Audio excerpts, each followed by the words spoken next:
జాగృతి అధినేత్రి సోమవారం కాళేశ్వరం ఎత్తిపోతల పథకం విషయంలో అప్పటి నీటిపారుదల శాఖ మంత్రి రాజ్యసభ సభ్యుడు మేఘా కృష్ణారెడ్డిపై సంచలన ఆరోపణలు చేసిన విషయం మనందరికీ తెలిసిందే. వీరి ముగ్గురి వల్లే కేసీఆర్ కు మరక అంటుకున్నదని కవిత ఆరోపించారు.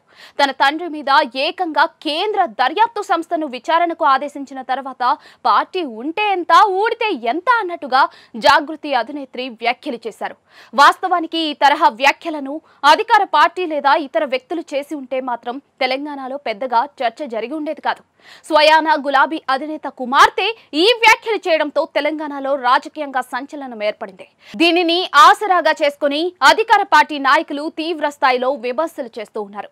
ఇలా అవినీతి జరిగిందని తెలిసే మా ముఖ్యమంత్రి కేంద్ర దర్యాప్తు సంస్థకు ఈ వ్యవహారాన్ని అప్పగించారని చెప్తూ ఉన్నారు.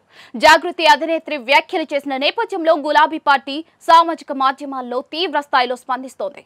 కవితను ఉద్దేశించి ఎటువంటి వ్యాఖ్యలు చేయకపోయినప్పటికీ కూడా ఆదివారం శాసనసభలో అప్పటి నీటిపారుదల శాఖ మంత్రి చేసిన వ్యాఖ్యలకు సంబంధించిన వీడియోను పోస్ట్ చేసింది.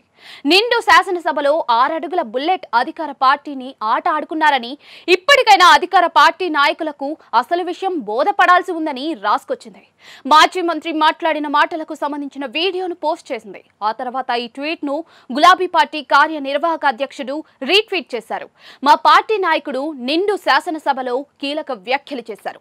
ఈ వ్యాఖ్యల ద్వారానైనా అధికార పార్టీ నాయకులు అసలు విషయం ఏమిటో తెలుసుకుంటారని ఆశిస్తున్నా. ఇదంతా కూడా వారు మననంలో పెట్టుకుని ఉంటారని భావిస్తున్నానని గులాబీ పార్టీ కార్యనిర్వాహక అధ్యక్షుడు కేటీఆర్ వ్యాఖ్యానించారు. తన సోదరి సోమవారం కీలక వ్యాఖ్యలు చేసిన నేపథ్యంలో గులాబీ పార్టీ సోషల్ మీడియా నీటిపారుదల శాఖ మాజీ మంత్రి అసెంబ్లీలో మాట్లాడిన మాటలకు సంబంధించిన వీడియోను ట్వీట్ చేయడం సంచలనమైతే, దానిని గులాబీ పార్టీ కార్యనిర్వాహక అధ్యక్షుడు రీట్వీట్ చేయడం ద్వారా తమ పార్టీ మనోగతం ఏమిటో చెప్పకనే చెప్పారని రాజకీయ విశ్లేషకులు అంటూ ఉన్నారు. అయితే ఇదంతా కూడా జాగృతి అధినేత్రి తండ్రికి తెలియకుండా ఉండదని వారు ఉదాహరిస్తూ ఉన్నారు.